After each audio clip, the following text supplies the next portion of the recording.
couch pilots, all of my friends. The show that dares to fly into the unknown territory of awful television pilots of the past. My name is Jason, but some call me the Black Cabernet. Ooh. And across from me, as always, is my Pinot Noir. Philip Restisher. Good evening, Captain. I'm a penis awar. Is that what you said? Penis awar? Yeah, like a man of war, but a penis of war. Yeah, I like it. It's not bad. It's good wine.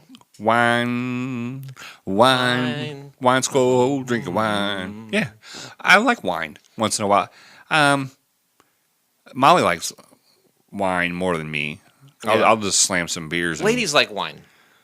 Ladies like me. Ladies like you. Oh, yeah. You know what? You need to find a lady that likes whiskey. Do I? No, because she will end up in jail or beat you up. And she'll probably get hair on her chest. That was a Lead in her pencil. that's something your grandpa used to say to you, right? Damn right. Now my dad would always threaten me, not even threaten. Well, no, it was a threat, I guess. It's like, hey, you better eat your onions or you won't get hair on your chest. Why do I want hair on my chest? It seems like a nuisance. Yeah, I've never had hair. I've never had any hair on my chest. A couple of hairs like around my nipples or my what are they called? The circle parts. The areolas? Areolas. I've had That's a nipple. A nipple's an areola. Okay. You trying to be more clinical, though? Yeah. Okay. I'm trying to clean it up for the show. It's been a real push for us to clean up the show. Yeah, real push. 7 people say, clean it up. Tighten it up. You're down to 6. Yeah, so I've had a couple, but I've never ever. Body hair is not an issue for me. Like, you've seen my face. I can go 3 weeks without shaving, and it just looks like I'm a pedophile. Right. So I don't. But all the men in my family grow these big, thick beards. When a guy's got a big, thick beard, I think the rest of the body hair comes in. So it's kind of a pro and con. Like, I would love to be able to grow a big beard. But Yeah. then, actually, you know what? Here's a good example. Like Dustin, he can grow a beard. Sure. But you ever see his legs? He's got no hair on his legs. I know. It's like he's a swimmer on the bottom and like a lumberjack on the top. He's got like the best of all worlds, I think, hair wise. I don't know how he does it. And his hair, he's got a full head of hair too. Yeah. Well, he's still young. No, he's not. No, he's not young. Well, how old is he? He's like 3 weeks older than me. Oh, really? Yeah, we're that close. I guess I always compare his age to his lady friend. If that's the case, then he's just getting out of high school. He's 13.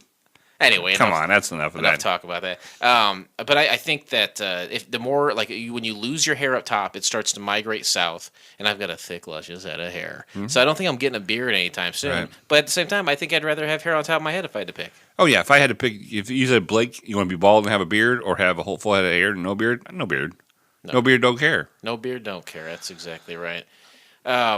I did something this weekend, and I know you had an event take place in your life, and I want to talk about that too. But I went to the Wisconsin Dells. Love the Wisconsin Dells. The Moosejaw is my favorite place to eat shitty food.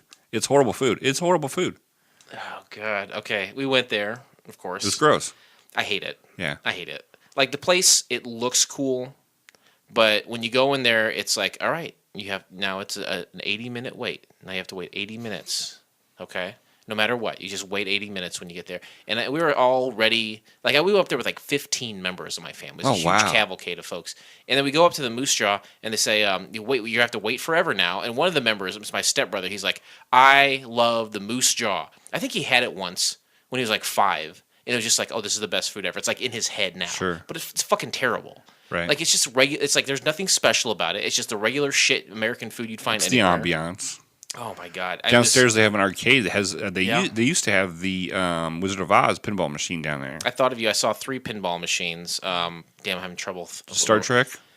I didn't see that one. I know they had a old school Batman, like Adam West Batman one. They had 2 other ones. One of which was timely, like a current reference. But yeah, they're down there, and I thought of you immediately. Of course, the pinball. Last time we went there, I went there specifically to play the Wizard of Oz one. I believe you. That was your jam. The kids like to go there. The food isn't that good. I also think if you go when it's not as busy, then it's a little bit better. But overall, it's not. But there's no plate. Like, it's the same way with that Paul Bunyan's. You stand in line forever. You get in there, and really the that's not that good, and you pay an outrageous amount of money. That's what They a resort fuck you town there. is. Yeah, it's a resort town, baby. That's God. And I wanted to find they had like German food up there. Yeah. And I was like, let's go get some German food. Like, no, we're going to Moosejaw. It's the best. It's like, it's not good at all. It's terrible. Right. And it's packed. It is a jam. We went to the water parks, jam packed. Sure. And water parks are so disgusting too. You know, like there's fun stuff to do, but it's like 30 seconds of fun compared to like half hour of waiting and just all the gross. Everything is so gross. Yeah. Everyone's pubes are falling out. You know, there's spit and snot in the water. Where'd you stay? I swallowed like 3 Band-Aids in there. Ooh. Wilderness. Wilderness. The thing I like about the wilderness is there's multiple indoors. But why is that good? Why don't you just make one big one?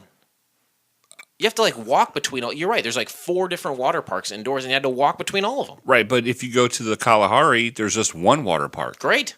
No, not great. It's the size of one of those water parks. No. Kalahari's. They say we have the world's biggest indoor water park. No. You don't think so? No. Who has the world's biggest? Wilderness has combined larger. Well, combined, but then you have to walk. I didn't care for the walking. If you like the walking, that's for you. But I like it. Just give me one big one, and I'll be in there. And I'll eat all the Band-Aids in That's what there. I said about my first wife. Nice. She was big. I guess the last thing I will mention about going up there, and I think I forgot it. Did you have any fun at all? The water park was fun when you're on the rides. Yeah, but standing in line. But you went on a weekend. Don't ever go on a weekend. It was so packed. Oh, yeah. I do remember what I was going to say. I saw 2 people up there that I knew that I didn't travel with. How weird is that? Weird? No. It's not weird. Every time I go up there, I see somebody that I know. Really? Oh yeah. But in the scheme of things, it's like 250 miles away, right? Mm-hmm. And then like that you're up there at the same time is weird. That you'd be at the same resort is weird. That you'd be in the same part of the resort. They're massive resorts. So that'd be so weird. At the same time, I'll give you credit. and that you would even see each other is so weird.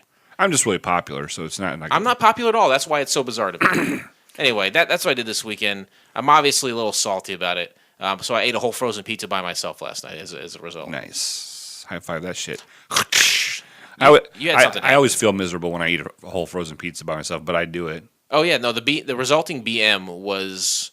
Oh, just the shame and the guilt and just the burns on top of your roof of your mouth. Yeah, no, that's a good way to describe my BM. It's just shameful. So, you had something happen. Well, it was we. I mean, it was we that had it. It happened to the plane, so I guess. Okay. Well, I didn't. I kind of came to it late and didn't have a lot of firsthand experience. Sure, you were off and you were gallivanting around, having a great time in the at the wilderness resort. Oh God. We had an electrical fire in the plane.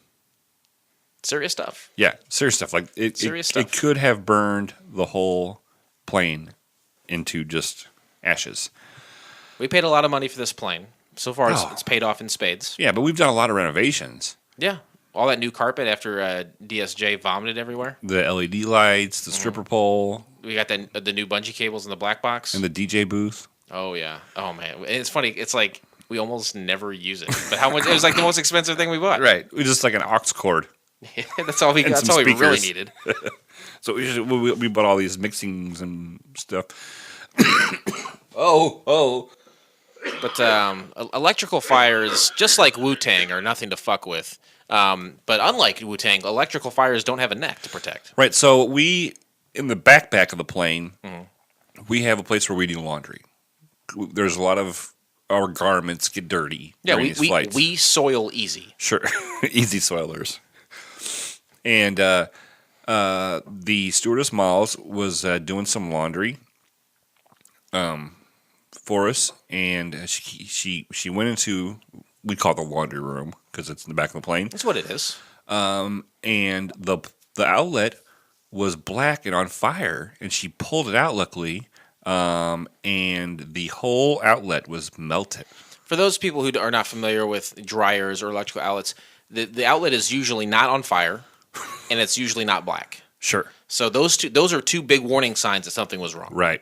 So I was at work when it happened, and so DSJ, of course, still has not returned from hedonism, and so I had my brother, who is a security guard at the airport. He came and turned the breaker off in the plane, and so we're in the midst of getting that fixed. Yeah.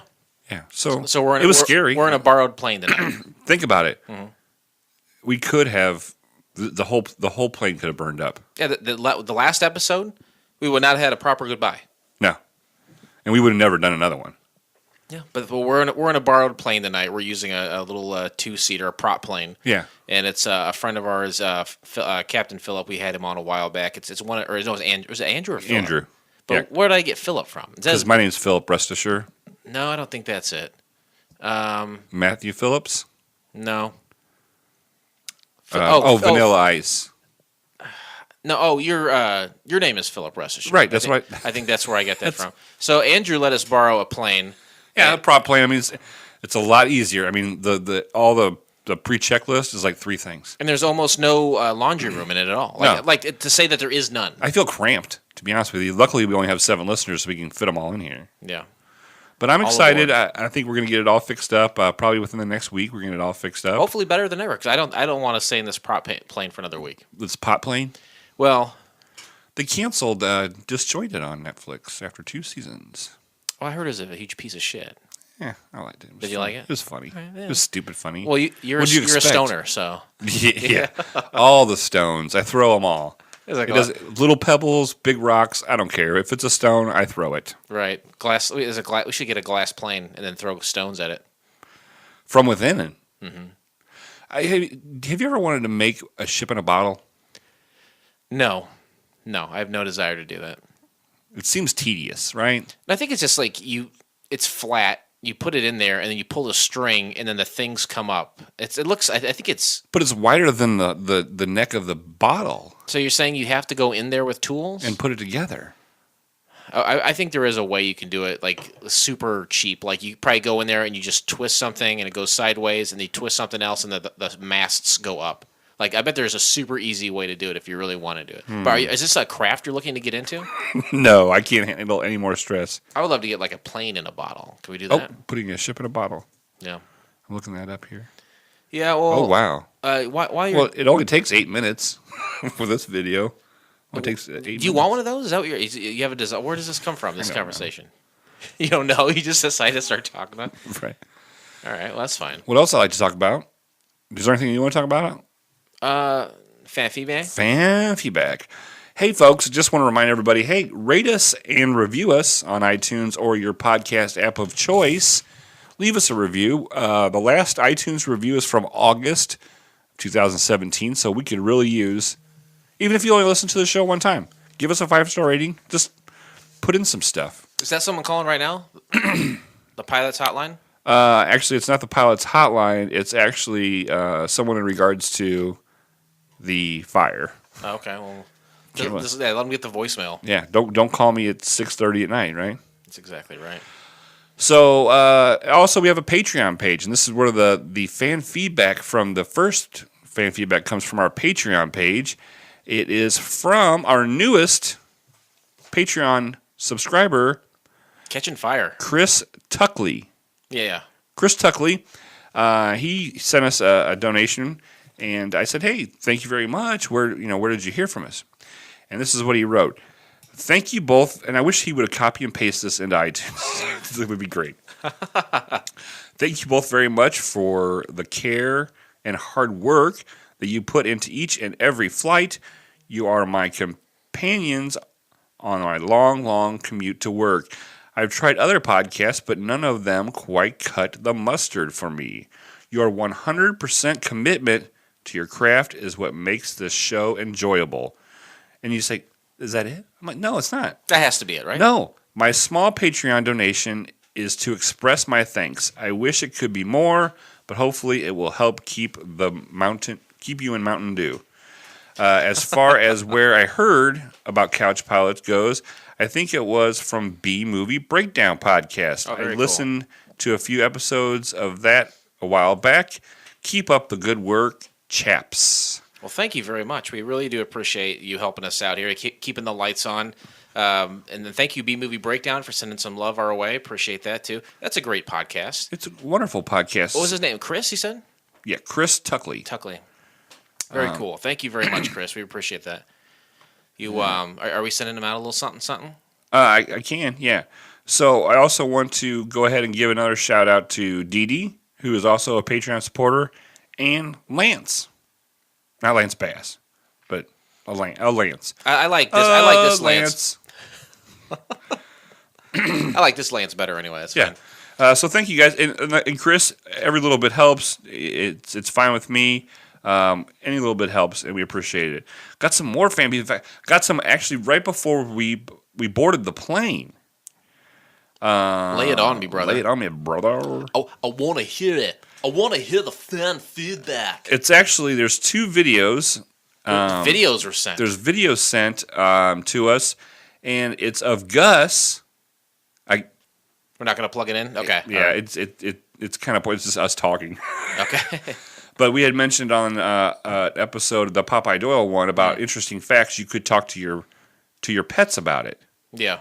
And I got 2 videos of Keb Mo Slice, and they're listening to the interesting facts, and Gus is paying attention, and Kebo got it on film, so I can. This is great that he did this because we were kind of mulling over the whole point of interesting facts is not to ruin someone else's experience while hearing the facts. So if we see this and we notice that maybe Gus is being swayed or someone it's affecting something, then maybe we need to refix our stance on this. No, to be honest with you, he pushed play and Gus was curled up on the couch in a blanket.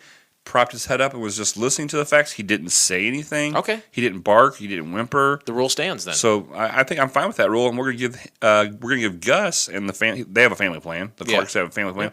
I'm gonna give them 300,000 frequent flyer points. Yeah, I think for being a guinea pig in this kind of scenario, that warrants that much. And just for everyone, first-time listeners, again, thank you very much for checking out our show. Also, if you continue to listen, you are one of our frequent flyers, people who listen to the show often, who comment, download, share it with their friends, verbally or non-verbally. Sometimes people use sign language to share podcasts.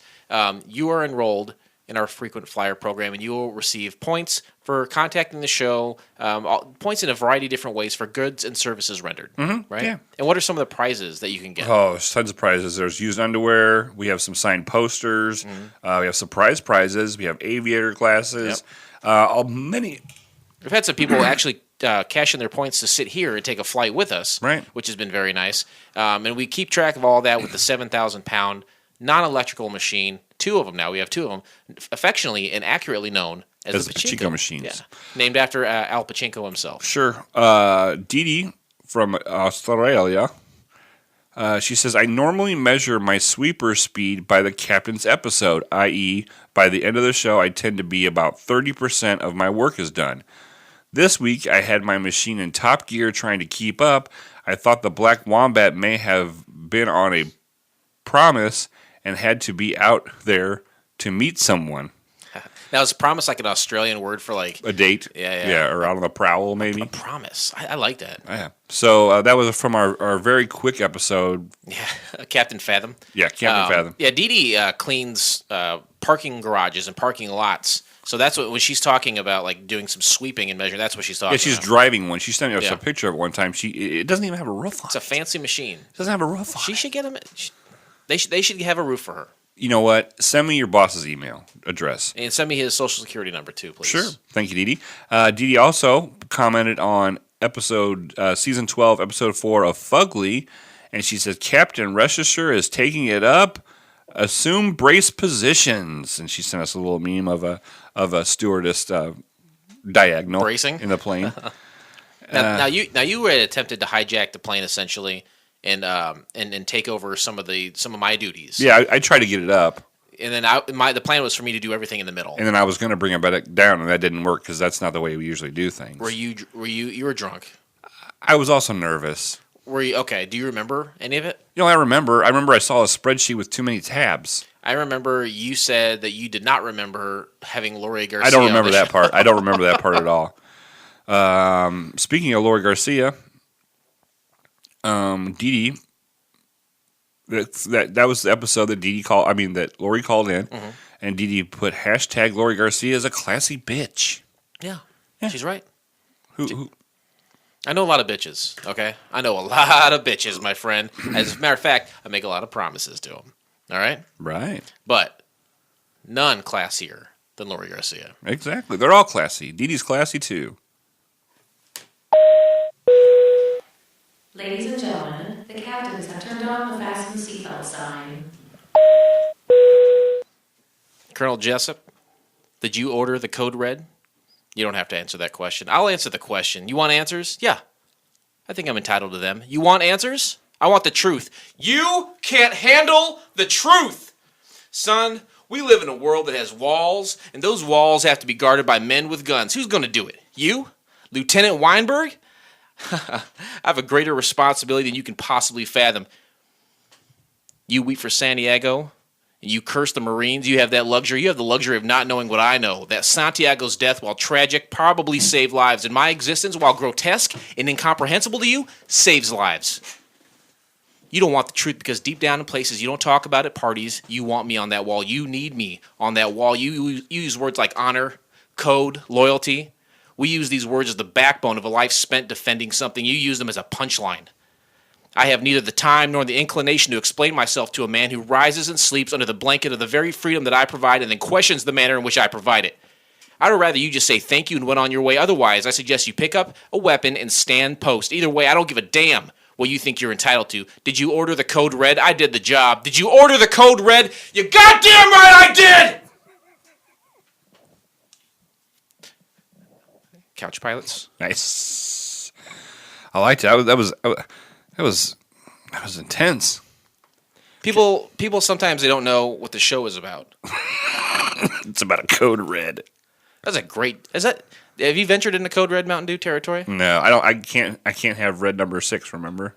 Then why is that again? I'm allergic to it. What does it do to you? Huh? What does it do to you? It gives me severe stomach cramps. So are you always on the lookout for just red? Like, can you have Twizzlers? Yeah. You know it has red 6 in it. I do. But liquid red 6 is what I have a problem with. Okay. Today we discussed the pilot episode of The Revenge of the Nerds from the year of our Lord 1900 plus 21. Great year. What year was it? 1900 plus 91. 1991. Let's see. I graduated in 94. 1994. Right. You said 1991. Yes. So I'm taking 3 years off, so it's probably a sophomore. Yeah, I was 10 years Freshman. old. I turned 10 that year. Oh, I was 16. Sophomore age. Yeah. Oh, boy. Oh, freshman age. freshman age. Freshman? Yeah. At 16? Yeah, I got held back in first grade. Fuck me, right? Yeah, fuck you. I have a March birthday. That still seems pretty late. Okay, maybe, okay. Okay. I was taking driver's ed my freshman year. All right, I'm sorry. Second semester. I'm sorry. Second semester, freshman year, I was taking driver's ed. All right. Nicole Maltby. Mm-hmm. You've heard that name before? Yeah, she was. You'd put something in her? No. No? Okay. No. Okay. No. I snuck out with her. Remember that I snuck her out? I snuck out with her that night? Okay. Yeah. But I was thinking in, but you actually went right, out. There was a lot of kissing and groping outside of the clothes, but that was it. She was nice. She's a good girl, right? She's a good girl. I wonder what she looks like now. Wouldn't it be weird if she looked exactly the same? It wouldn't surprise me. Oh, really? She's like the turtleneck, so it was really odd. She like turtlenecks? Yeah. Does she have a circulation problem, you think? No, I think that was part of her parents' way to keep as much of her skin covered as possible. Oh boy, yeah! What a great year 1991 was. It was so long ago. It was coming on 30 years ago. It's that close to 30 years ago. I can't believe it. And I think when Revenge of the Nerds came out, we have to go back there in our minds so we can properly judge this pilot based on the merit of that year. Right, because it's 2018, baby. There's so many things right now in 2018 that we didn't have back then. Band-Aids. That's a great. I swallowed so many of those at the resort in the water park. Yeah, in 1991 you wouldn't have done that. Mm-hmm. Courtney Cox. I swallowed so many of those at the water park. You did? Wait, what? Did you say Band-Aids again? No, I said Courtney Cox. Okay, I didn't do that. Will Smith and CGI. None of those were available. Okay, so when I think about Will Smith, I think about DJ Jazzy Jeff. Oh yeah. What else would you think of? It was before he became a Scientologist. Big Willie style. Yeah. Who's a Scientologist? Will? Is it Will Smith? He probably is. Was DJ Jazzy Jeff around back then or not? Or was it just Will Smith that was not around? Oh, he wasn't around as a person. Who? DJ Jazzy Jeff? Right. Okay. He was somebody else. His name was something else. That's not his real name. DJ something else? No, he wasn't even. He wasn't. You can't be a DJ at that age. He would have been a little kid. Okay. I don't know. That's why I'm asking. Well, that's why I'm telling you. And this is why I'm telling you that 70 tornadoes break out in central United States, killing 17. 70 tornadoes? Yeah. Only killed 17 people? You know, Not bad. I had the same response. Like fucking get on board, tornadoes, right? Right. That's like... Do some destruction. That's like... I don't know. 7%. It's a horrible kill rate. If these tornadoes are trying to rack up numbers, this is not the way to go about it. No Call of Duty points for you. No badge. No badges. No stinking badges. Do you feel safe in this house? Yeah. Like in your house? Yeah. If you were to go to your house right now, you'd feel safe there from a yeah, tornado? there's a basement and it's got concrete. I mean, before that, we had an apartment. We just went into a bathroom. What was that going to do? You saw how that turned out, you know? You had a tornado hit you. Yeah, it turned out great. And no one died. I felt so unsafe that we left and went to Best Buy then the tornado came. Former U.S. postal worker Joseph Harris kills his former girlfriend and her fiance and two former co-workers at the post office in Ridgewood, New Jersey, which resulted in the phrase going postal. I was just about to say that's when it was. That's when it was. It's funny that something like that I think that's people's linguists' job to track where things come from and how the evolution. I had no idea it started from there. I knew it started from a post office. I didn't know this specific instance. That's cool. Really, to be honest with you, it's a federal job, right? Great pension. What do they have to be mad about? Well, what can stress you out so much in the United States Postal Service that you'd want to shoot people? Well, the heart she hollers, first of all. Oh, she hollers so loud. And I would say that it may be less about the post office and more about his ex-wife and the fiance. Yeah. So in that vein, I would say... And probably Beyonce, too, because... You know, if you like it, put a ring on it. And maybe he liked it, but he didn't put a ring on it, and then she went somewhere else. Yeah, do. Is that how the song goes? I don't know. Great song. Do. If you like it, then you should have put a ring on it. If you like it, should have put a ring on it. Boom. That happened to me 3 times. Why would I put a ring on it? He bought 3 different rings. Dumb.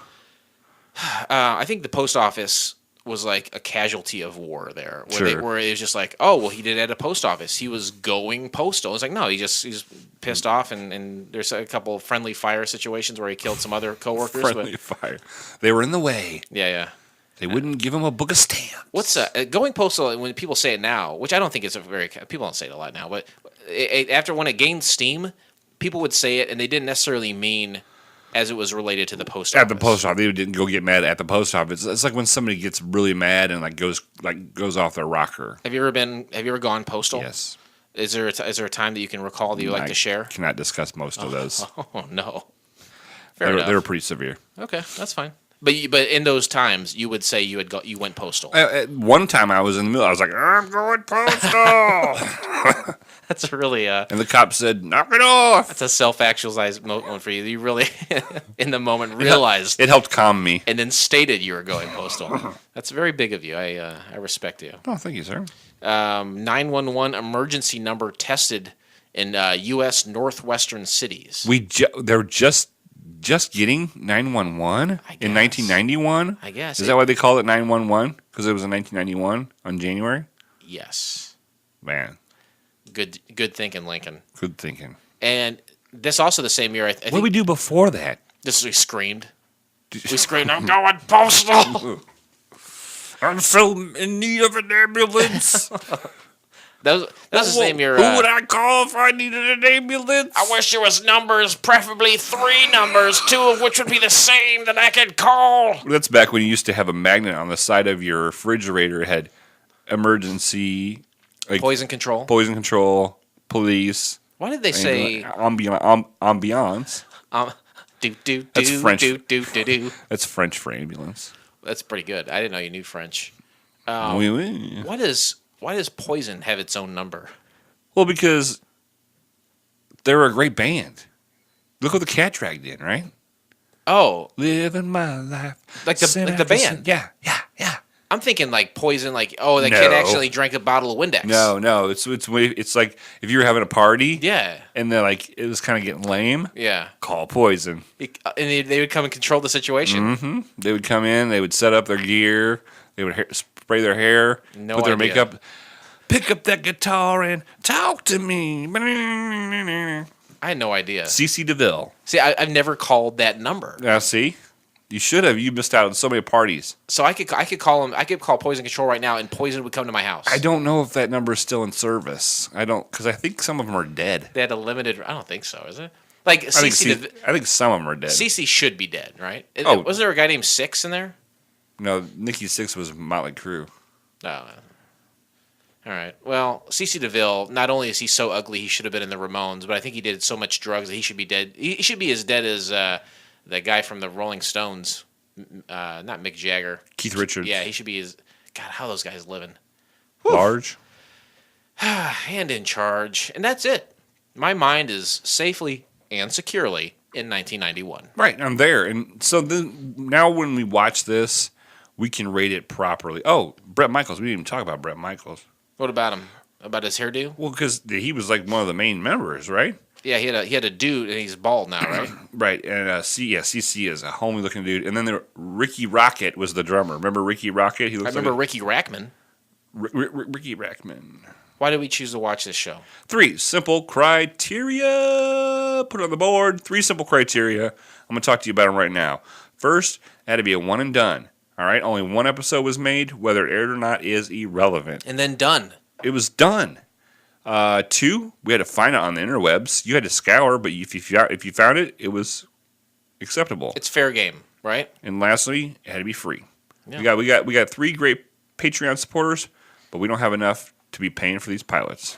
Not quite yet. So if you like the show, check us out. Just even check out the page on Patreon. Just see what the different offerings are for the levels of compensation. Patreon.com/CouchPilots. Yeah. You can find the entire episode of Revenge of the Nerds by subscribing to Couch Pilots in Apple Podcasts or your favorite podcast app of choice. And then simply click on one of our classically blue links in our show notes. Or go to YouTube. And you know what to do, Tube. So creative. I love to say it. Prepare for takeoff, please. I'm glad that you don't spray it. I was just taking a drink. I almost sprayed it. Let's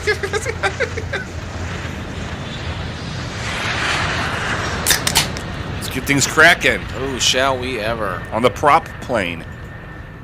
Summary of the pilot. Here's a little something just to wet your whistle for the show here.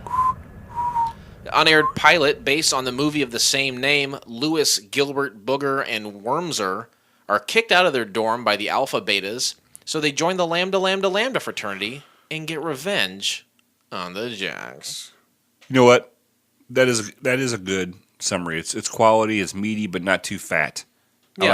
I like it. It doesn't give anything away. I like it too. Pretty good summary. Pretty good. Next part of the show is called Interesting Facts. Interesting facts. Now, we talked about this earlier. Gus is a dog, so his opinion on interesting facts. The animals are the exception that proves the rule. Yes, but Jason has scoured the internet. He has reviewed these facts, found these facts. He's going to talk to you about these facts. It is not your place to comment on these facts because it's irrelevant what you think. It doesn't change these facts. We're in the entitled generation, you know? And when people feel entitled, they start to taint other people's experiences. Let's see.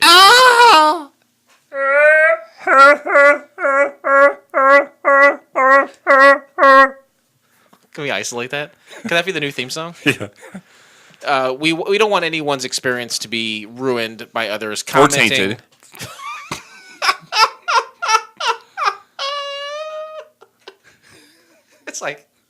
It's between the sack and the asshole. It's like word like you can say it's not derogatory, but you know it's like the worst part of your body. God. It's the worst part of my body. I tell you that. Oh, I got a rotten body. Oh my God. Sorry, I'm just verklempt. Is that the right word? Oh yeah. Know. Okay. Verklempt. So For all our Jewish friends. yeah, for all of our Jewish listeners, put on your yarmulke. L'chaim. Haas and Pfeffer Incorporated. We're going to do this. Interesting facts. Don't comment on the facts. These are true. Nothing you say can change that. So just accept them. Based on the film series Revenge of the Nerds, there's 4 films in Revenge of the Nerds. There was the first one, aptly named Revenge of the Nerds. And then there was Nerds in Paradise. And then there was The Next Generation. Huh. I think that's where they tried to pass the nerd torch to younger kids. Sure. And that didn't work, so they had Nerds in Love, where they were grown nerds and in love. Wow. 4 films. Wow. And you remember, Anthony Edwards? Anthony Edwards. He was on ER. Yeah. Yeah, he was in the first one, and then none of the rest. He's like, I'm not going to be in this I'm shit. not an idiot. He's like, I'm going to go be an ER, and I was in Top Gun, so don't even try it. Was Booger in all 4 of them? Booger was, and I think Lewis was like one of the main guys. The first one, he was in all of them too. So, some footage from the original movie Revenge of the Nerds is used in the pilot, which I'm trying to think what that would be. Yeah. We might be dealing with a bunk fact, which is a very rare thing we deal with. Hey, listeners out there, debunk that fact. Yeah, debunk it, folks. Most of the characters, such as Poindexter, Lamar, Takashi, Danny Burke, Judy, Lewis's father, Dean Ulrich, and Coach Harris did not appear in the TV series. These are all big characters in the movie, and I think they're probably just gonna say, let's ease into a show and see how that goes, and we know how it went. Right. The star is Rob Stone as Lewis. You may know him from 118 episodes of Mr. Belvedere. Ah. Yeah, Mr. Belvedere. He was a British Manny, right? He was a butler. Right. And they also had, who's the guy he had? Is the sports announcer, right, for the Minnesota Twins? Bob Uecker. Very good. I knew you knew that. I knew you would know that. Awesome. I'm glad that you believe in me enough to know that I would know that I knew that. Yes, absolutely. Also stars Lewis Lightfoot, and he happens to be Lightfield Lewis, actually. I'm sorry. And he's the brother of Juliette Lewis. She's the actress. She's been in Natural Born Killers. She was the girl in Cape Fear. Yeah. Other films. Nice bod. Hey, bitchin' bod. The pilot aired on Fox in 1991. Oh, it's a Foxer. We don't have many Foxers. And we sometimes it's confusing on whether or not they were actually aired. This was aired. Right, because it said when you first started reading Interesting Facts, you said the unaired pilot. Hold on a second. It did say that. You did. I've contradicted myself. I found myself in a real interesting conundrum. You're kind of like in the taint of the situation. I am. Frequent flyers help debunk my taint.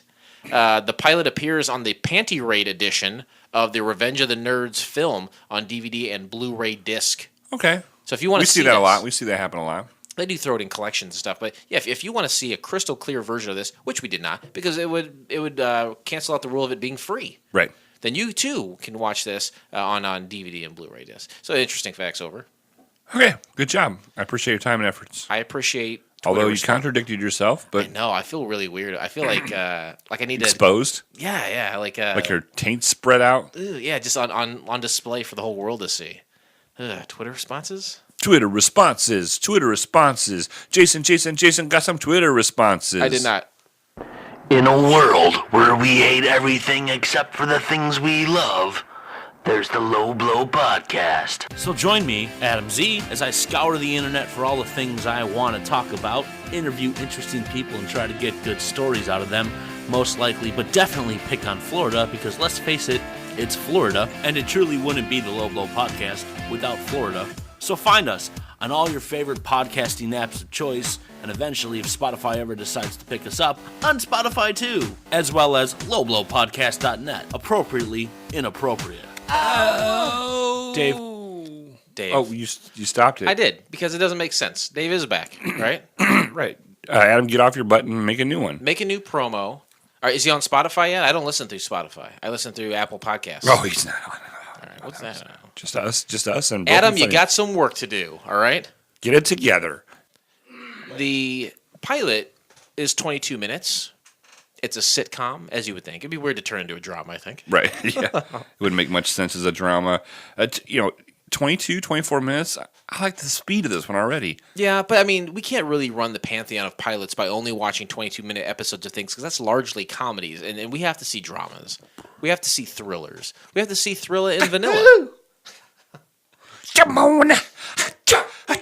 It's a pilot.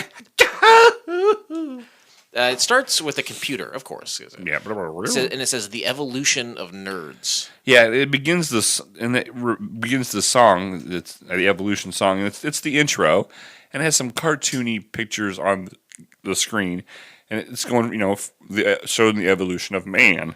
It shows like a lot of famous people in history, and they're basically saying all these guys were nerds. Right. And I have a bit of a bone to pick. Okay. Some of them I think were nerds, but they showed General George Washington, the first president of the United States. That guy was marching across the Delaware River in the middle of the night, freezing his ass off to kick some butt. On Christmas Day. Is he a nerd? No, I don't think so. he's got wooden teeth. Yeah. You know who was also with him during that excursion? Alexander Hamilton? Damn right. Hell yeah. High five that shit. Alexander Hamilton. You have all these different people from like Noah was there.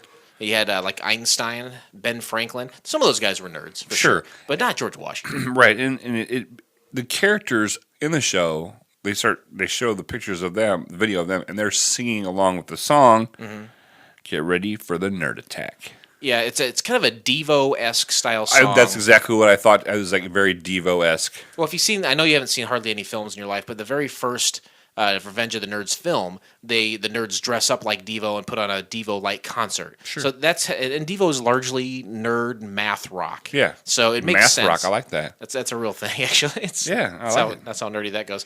But you have all the stars of the show, the main ones, singing directly at the camera. They're singing the lyrics, and then behind them is like a green screen of like just kind of silly, almost like Saved by the Bell style graphics behind them. Things moving, like pencil protectors and glasses and things like. And isn't there a pencil protector? Is like the screen swipe on some of these? I think so. Yeah, I think so.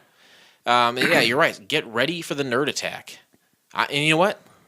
I'm ready. I'm down for a nerd attack. The narrator, who is Lewis, starts kind of setting the scene. Like a half sentence a piece about each of the characters you're about to see. Right.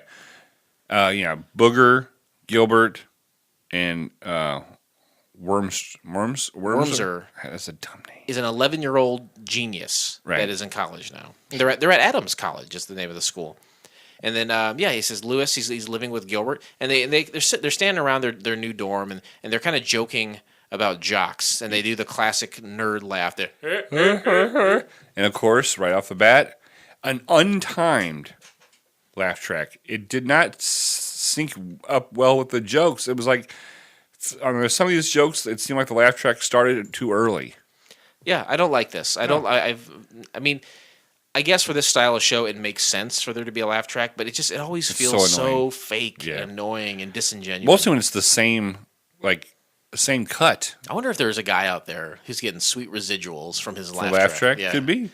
And they're talking about their new dorm room and all this stuff and how they're in college now, and the board's been wiped clean. They're going to start anew, right? Yep. Nope. They have their door open and just jocks guys keep walking by saying nerds. That's apparently the school colors are red and white because there are a bunch of these Letterman jackets walking around. Yeah, just picking on them. And then a couple of guys. They're wearing very nerd outfits too. Sure. They got like glasses, button-up shirts, ties, like a t-shirt with a sport coat, that kind of thing, and shorts. They look really nerdy. Yeah. Overly. And so Lewis and Gilbert Lewis is talking about how the girls are going to get. Yeah. And Gilbert can't even say the word girls. He starts getting... It gets nauseous. Yeah. It was a little overly done. Yeah. And then he's like, well, this is probably, we're in college now. This is going to happen. We're going to have ladies here. So we got to come up with a system. Sure. It's a classic. I'm going to put the necktie or something's on the door. That means I have a sock. And he's like, okay, yeah, we'll put that on there. And then he starts like coming up with like some sort of equation that they can use. And it's like, no, just put that on. Yeah, just put the necktie on there. Anyway. Then in walks Dutch and Ogre from the Alpha Betas. No, Dutch is the president of the Alpha Betas. Sure. And Ogres is just that massive big, hulking. Huge. And do you remember the big huge guy from the first one? So you did see that movie? I think so. It's been a while. That guy was in some of the later movies too, I think. Yeah. And he's just a big oafy guy every movie he was ever in. I think at the end of the first or at the end of the second one, he becomes part of the nerds. Yeah. They adopt him into their own. I remember they gave him a special drink, and the drink made him laugh like the rest of it. It's so fucking stupid. Yeah. and they're talking about how they're going to take over this dorm room. They need this dorm room. They don't really need the dorm room. They've got the Alpha Beta house, but they're like, this is going to be our room.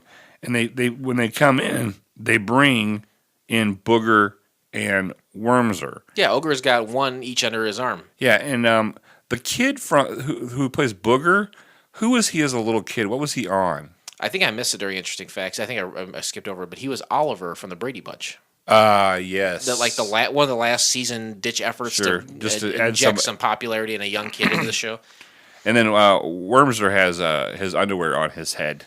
Yeah. Yep. They bring them in. They said, yes, we're the Alpha Betas. Our fraternity burnt down. We're taking over your dorm. You have to leave right now. They're like, no.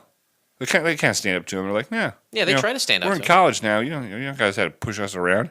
Next thing you know, Gilbert gets thrown out the window. They literally push them around here. And then Lewis gets thrown out the window as well. Yeah. Come to find out they were only on the first floor. That's later on. Yeah.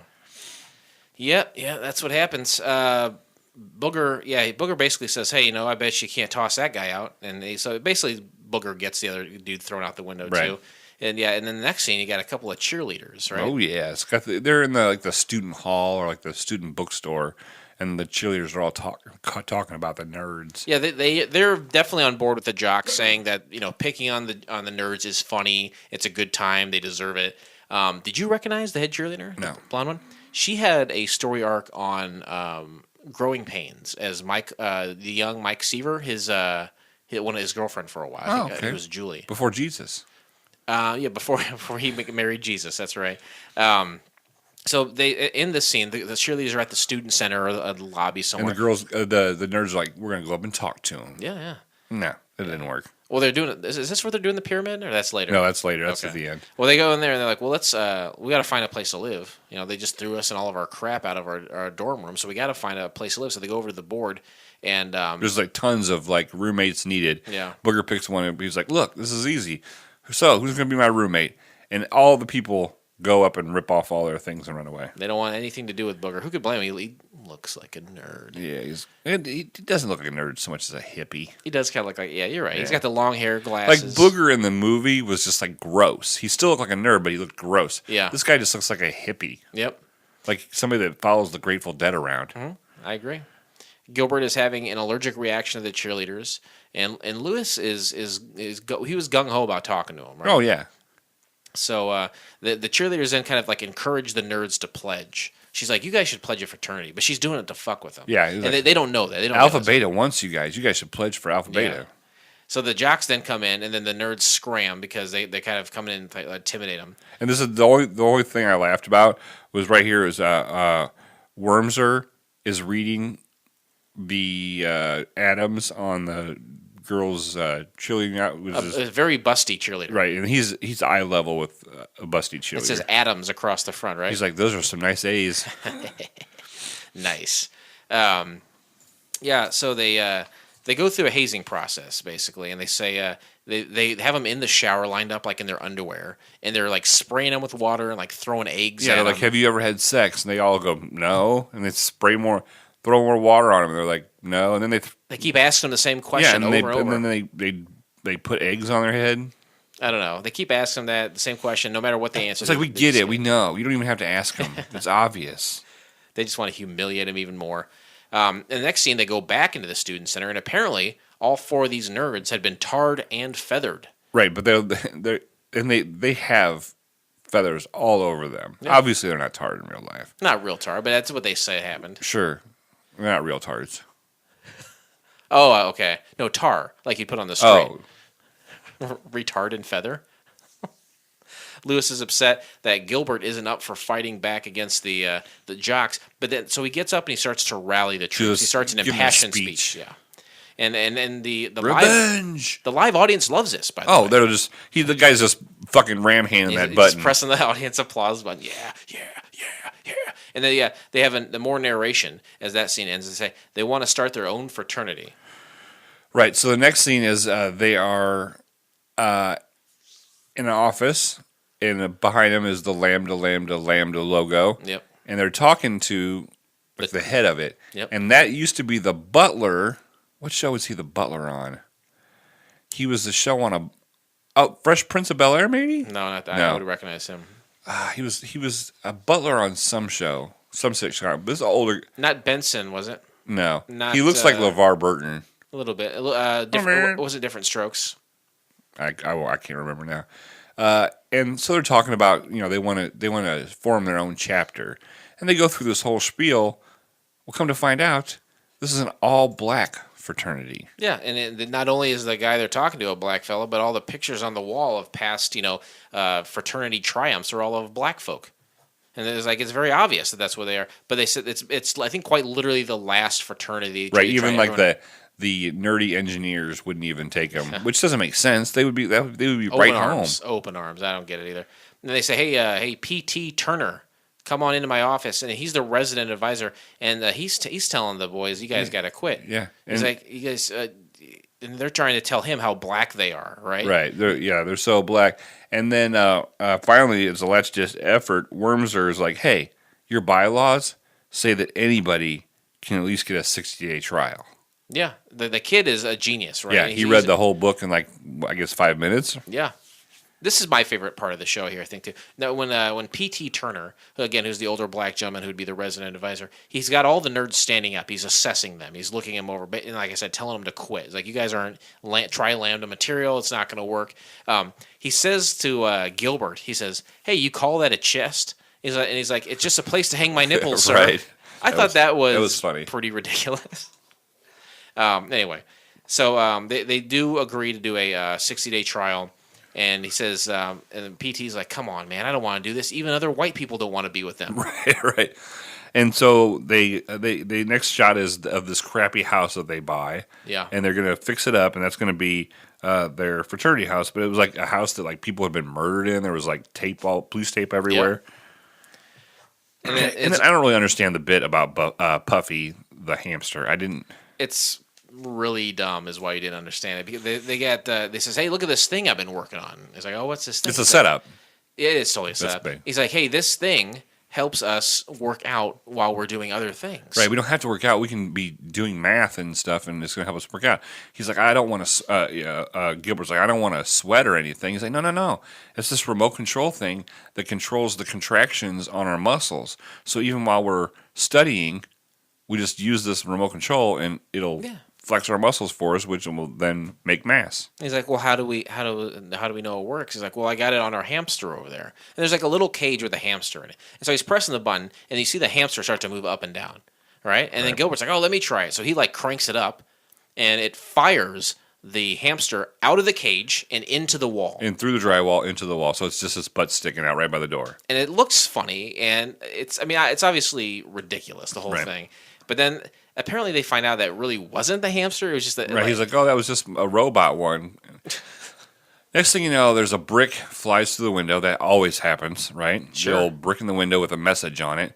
And it's like, you guys need to stop, get out of here. And they're like, no, we're not going to do that. And then another brick comes through, and it's like the last word in a sentence. Yeah, it was, but why do they want them out? Who cares? Right. Who cares? I'm sure they're not even on the same street. Yeah. Why? Yeah. It's a crime scene, garbage house. What do they care if they live there?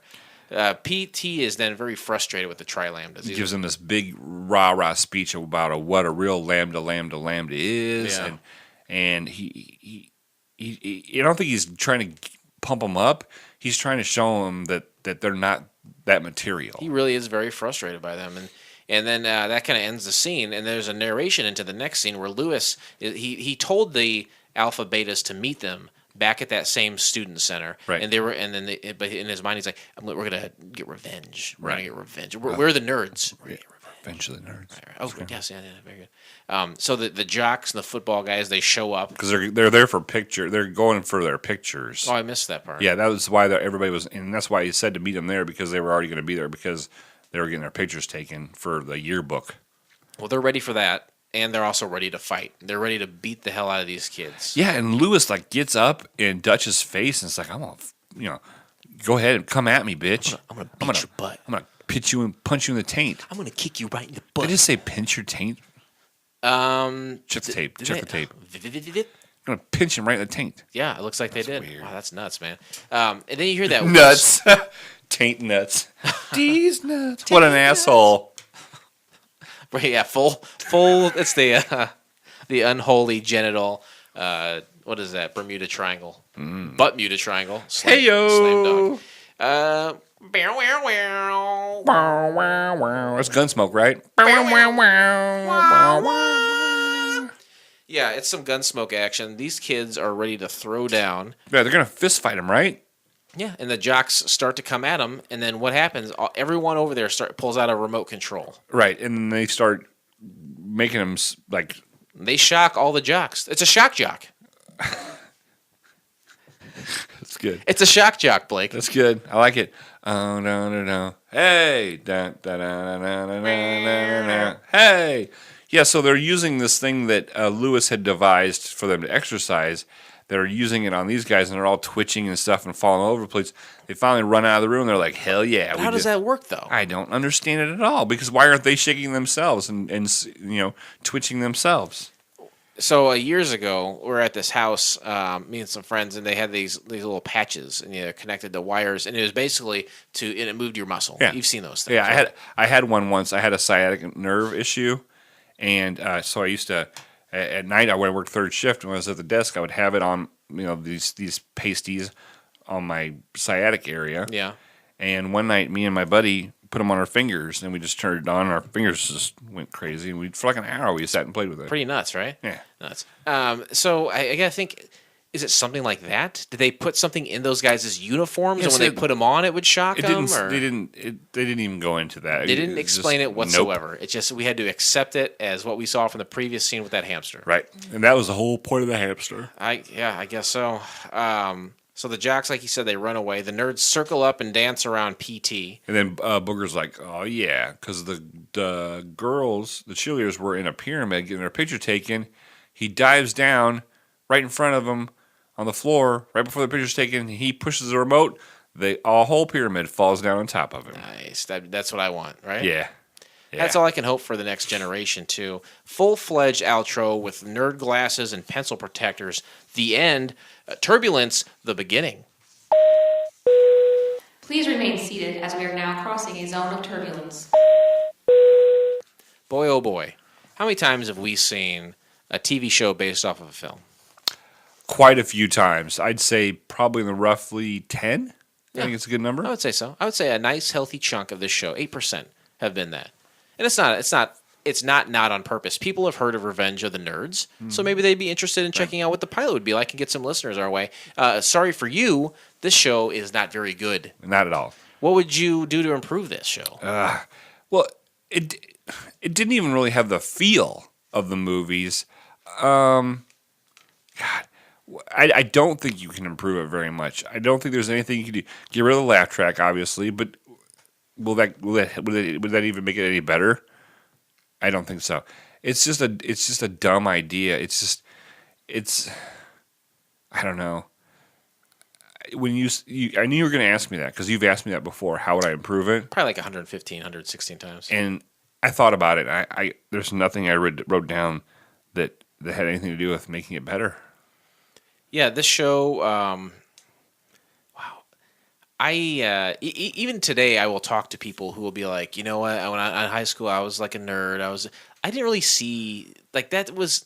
It's so overly defined and cliched in films and TV. It's not. High school isn't really exactly like that. I don't remember ever seeing a kid with a pocket protector, or tape between his glasses. And that's kind of my beef with like the Big Bang Theory. Like those people are dressed so nerdy. They talk so stupid. They're over nerdy. It's not realistic. There's barely a foot in reality, which is like if it was a little bit more realistic and they were really like had nerd tendencies rather than just these characters, maybe it'd be more interesting. But that's how I feel about this program here, Revenge of the Nerds. It's just it's these characters and these cliches cranked up to 10 to where it's not believable at all. And yeah, and the writing wasn't even that funny. I really besides the nipples. Yeah. And that's about it. Would this work better as a kid's show, you think? If this took place in a junior high school. Yeah. You think that would work better? Yeah, like they would like have life lessons on like treating people all the same and stuff. And like it would be, kids would also be able to learn from the nerds, like learn scholastic bowl stuff. Yeah. Okay, I can see that. Like so many of the like Nickelodeon and Disney. It was shows, close to being kid-like. I mean, like visually and stuff, it was very close to being kid-like. Yeah, I can. You see just turn the knob over, yeah. The boob thing probably wouldn't have been funny. Yeah, you on a can't kid's have show. much boob talk on kids shows, unfortunately. Which I would love it. I would love to turn on a kids show and just hear nothing but boob Boobs. talk. But that's not the world we live in. Eli spelled boobs out last night. He's like, "Look at her, Boobs." I was like, "Still, you still can't say that." How were the boobs on the person he was talking about? Nice. They're pretty good boobs. Yeah. Good job, Eli. Yeah, if this survived, I think we get more of the same, and it's just not. This is always fighting the jocks. Where do you go? I mean, you can have a 90-minute movie, and obviously I think the spin-offs are terrible. Or not the spin-offs, but the sequels of the Revenge of... But, like, you can have a 90-minute movie where that works. Animal House did that to a degree, where they were the misfit, fraternity. True. That it can work in a film. But, yeah, where are you going to go week Yeah, after it's just week? the same. You can't just gonna beat a dead horse. Yeah. Animal House reference. Oh, nice. You have seen. You've been fucking with me this I've whole seen time. Animal House. You've I seen told some you that. I movies. told you I've seen that. Oh, man. Dean Warmer? Dean Warmer, that's right. Let's begin our final descent. Ladies and gentlemen, as we start our descent, please make sure your seat backs and tray tables are in their full upright position. It's on IMDb, and it has enough ratings to garner an average. Ooh, really? What is that average? 4.7. Okay. This is good. You're switching it up a little bit. It's a 3.3. I was gonna go lower, but I didn't. 134 ratings. Wow, that's not good for 100. It's pretty bad. That's pretty bad. I find even with the pilots that we watch, a lot of shows seem to hover around like 5.5 to like 7. Like most things, no matter how popular or unpopular they are, fit usually in that category. So when something gets down to like a 3.3, you know it's pretty shit. bad. Yeah, you know it's pretty shit. bad. Mostly when that many people say, I hated it so much, I'm going to take the time to rate it. Yeah. Because usually if they don't like something that much, there's maybe like 10 or 15 reviews. Yeah, I agree. And that's just losers with nothing else to do like us. Critic reviews. Revenge of the Nerds almost had its own TV series. Fox aired this pilot back in 1991. So there you go. Two sources saying that it was aired. But dumped the idea when the reviews were too negative. The episode is currently available on the panty-rated edition of the DVD of the original film. The pilot features only 4 of the original nerds. They did a decent job of casting most of those, but you'd never guess that the blonde one was supposed to be Booger. I think part of the reason the pilot failed is because it's so similar to the original movie. It didn't offer the viewers anything except a laugh track. It's simply an exact, though somewhat abbreviated version of the first part of the original movie, ending just after they take revenge for the bricks being thrown through the windows. Instead of hooking up the nudie cams, like in the movie, they get their revenge in this pilot by electronic muscle contracting exercise device. Say that 10 times fast. Blee. On the jock side, they did keep Ogre with an actor who does look the part, and Stan. There's a cheerleader who is probably Betty, but she isn't named in the pilot. It looks like this series would have been an alternate universe version of the Revenge of the Nerds story, but I think it would have been more successful if it had been picked up where the movie left off, or perhaps focus on some entirely new group of nerds. It really wasn't bad. It's just one of those, it's just you spend a half hour of the episode trying to figure out which characters are new and which ones are supposed to be the old returning ones, and the other half waiting for something to happen. If they had a few more episodes instead of just the one, they might have been able to take it far enough in a direction that would have drawn an audience. And I had even written down none of the stars from the movie are in it to help the push. None at all. The review, kind of middle of the road, saying Yeah, it had potential maybe. It's more factual than just like, it didn't really state like, I'm just, Yeah, I agree. it was like lukewarm water. That's right. It's like a 5 out of 10. Like standing water. No one likes that. Water, sit the fuck down. Viewer reviews, 4 out of 10 stars. Tedious and dumbed down TV remake of the classic film. The pilot is actually included on the Blu-ray disc of the original movie, but it's best to skip this pilot and enjoy the original classic. Yeah, I would say so. 6 out of 10 stars. Not great, but not bad either. I hate when people say that. Yeah. Not great, but not bad. Which is it? Take a stance, right? Right. Standing water. Yeah, sit down. Sit down, water. As for these 24 minutes here, I thought they were occasionally enjoyable, and I would give it a thumbs up. Worth checking out, even if I'm not too sure how and if they would have actually worked as a series. But it does It does work as a one-time short film. No. 1 out of 10 scars. Only the laughter will be canned. Oh, heyo. Like the other reviewer on here, I also have the DVD of the Revenge of the Nerds, which contains the unaired pilot. During this 24-minute nightmare, there's not one single creative thought, joke, or performance to be found. If the creators of this fiasco thought they were cooking up a successful American comedy show, they forgot one important ingredient: humor. The jokes, I use that word lightly, are ripoffs from the movie. The only original comedy that made its way here is as funny as getting a diagnosis of brain cancer from your doctor. The head-shaking, eye-rolling, and disbelief that people actually sat down, wrote this, filmed it, edited it, and presented this package to someone wearing a suit in a television studio will start as soon as the opening credits begin. They use every stereotype associated with nerds as a springboard for a joke that will sadly fall flat. The only people who will find humor in this will be someone who thinks that Santa and the Easter Bunny are real. If you have, or at some point get Revenge of the Nerds DVD, check it out so you at least have a bottom of your barrel of horrible television shows that you can say you have seen. Yeah. So that is a classic bad review. Sure, that's a guy like, I am witty, and I'm going to Hear me roar. hear you roar. Another 1 out of 10 would rate 0 if it were possible. This TV pilot needs to be burned, and the ashes need to be burned again. And then those ashes needs to be put into a sealed urn. The urn melted, put into a steel vault, and then buried 100 feet into the ground. I wouldn't even try to force my worst enemy to watch this joke of a pilot. Oh, come on now. That's just somebody full of their own fucking... There's someone just jerking off with their own words. Somebody who got a boner off creative writing class. Ooh, hey, let's see when I get a boner right now. Ladies and gentlemen, welcome to S12 Boner.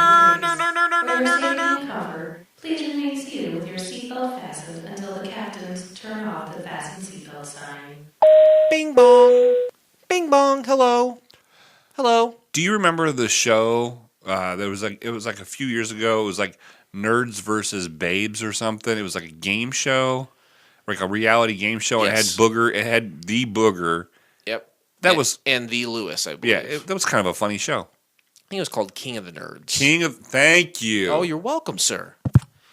This was a few years before that. They were trying to get something off the ground. Some of those guys, and it really, that's Booger was pitypigeonholed in that. I mean, he was in other stuff, but he was always that same character. He's a really weird-looking dude. Sleazy character. Yeah. Typecast for sure.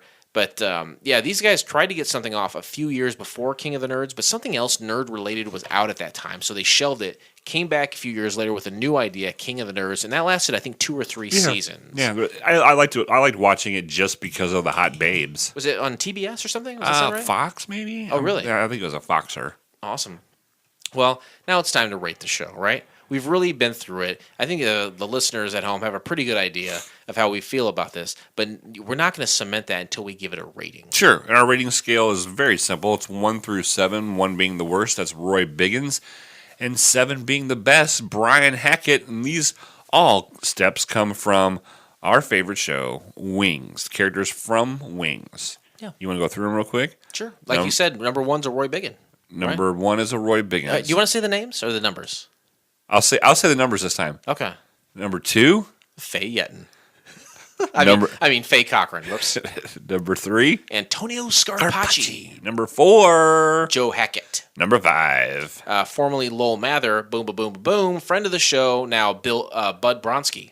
and number 6. Helen Chapel. Helen Chapel, baby. Talk about getting a boner, am I right? Fuck yeah. Boner. And then number 7, the man of everyone's dreams, the myth, the legend, Brian Hackett. Nice.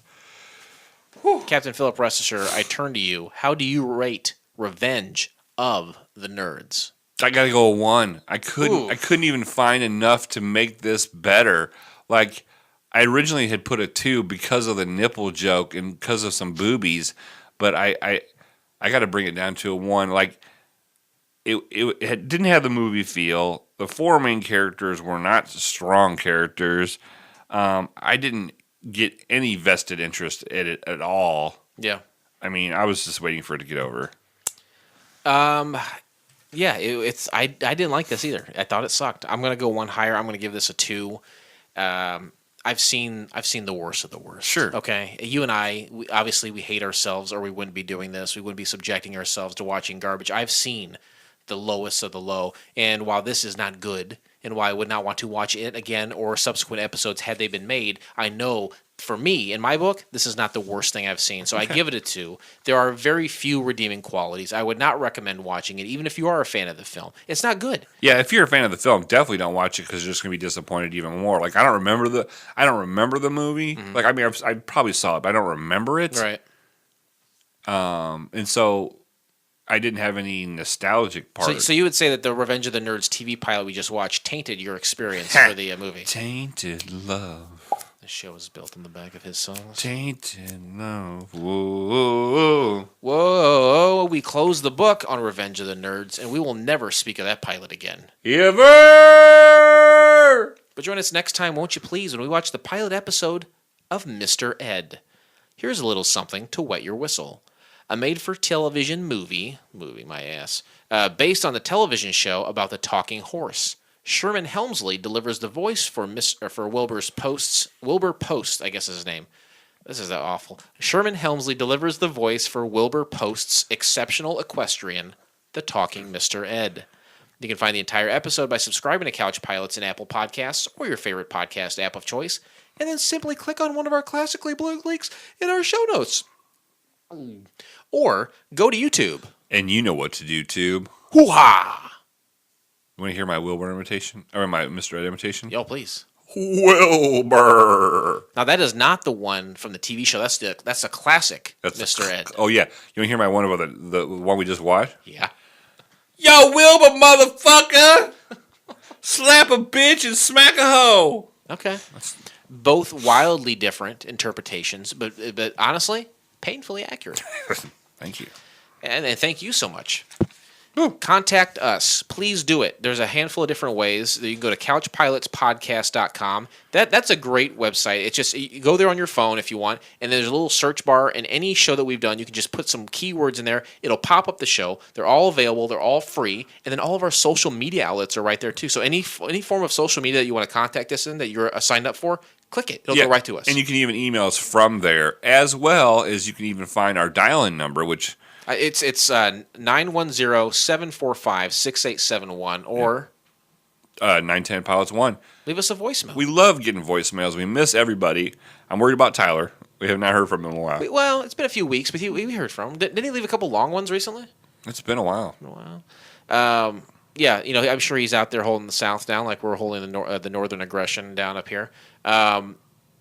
I would also say Patreon. We'll mention that again real quick. Patreon.com/Couch Pilots. We have 4 or 5 different levels. And if you only want to donate 1 month, you don't have to commit to every month. If you just want, there's a one-time donation. Yeah. Or you can do it where it's monthly. And I didn't know much about Patreon before we started here, but just for people who don't know, Patreon is a site where you can support someone's art or something that they're doing. Sure. And this is a free show that we do because we love it and it's fun. Right. And we've had some great experiences as a result of doing this show. And if you want to support it in any way, in any donation you make is wildly appreciated. Right. Because it's not like you get something back. Absolutely. If you donate at one of the levels, you get something back. Absolutely. Right. So we are biting at their nails to do that secret episode, like that doesn't have anything to do with a pilot. It's an exclusive, right? Right, but it's not about a pilot. It's about like our lives and where we came from, like origin stories and where we're going. Yeah, and we're waiting. We want to do one really bad. Yeah, real bad. Here's an idea. Did you just throw Napoleon Dynamite in there real quick and we're ready to move on? Yeah. Okay. I love that movie. I want to do one real bad. And so basically, I want you to check out. Anyway, tater tots. A lot of different places to check us out. We appreciate it anytime you guys contact Tina, the you show. fat lord, eat your dinner. I think you're a decrepit piece of crap. Hey, Blake, anything else you'd like to say to our frequent flyers today before we leave? No, rate us and review us on whatever podcast app you use. Like I said, our last iTunes was like from August of 2017. When you guys rate and review, it does make it show up on the different parts of where other people can see it. So Steve Jobs, most people know this. He's still alive. Oh, yeah. He is out in a bunker somewhere with that urn that was burnt with the copy of the Revenge of the Nerds pilot the guy was talking about. And he's underground calculating algorithms with podcasts. And every time you subscribe or you comment or rate us, Steve Jobs receives that himself and he puts it. It only takes a few seconds. It's not that hard. It's not that tough. Steve Jobs appreciates it. We appreciate it. I think Karaoke Big E has more than we do already. More comments? Yeah. More ratings. Oh, they're a great show. Well, they've been doing it just about as long as we have, right? No. No, okay. Well, maybe sometimes we have to tell ourselves lies. That's all I want to say. I don't want to say anything else. All right. Well, love everyone. Been the two of us need look no more. We both found what we were looking for. with a friend to call my own. With that, this pilot may have been rough, but it is always a smooth flight here on Couch Pilots. Thanks, everyone. Yeah, I'll see you next time. On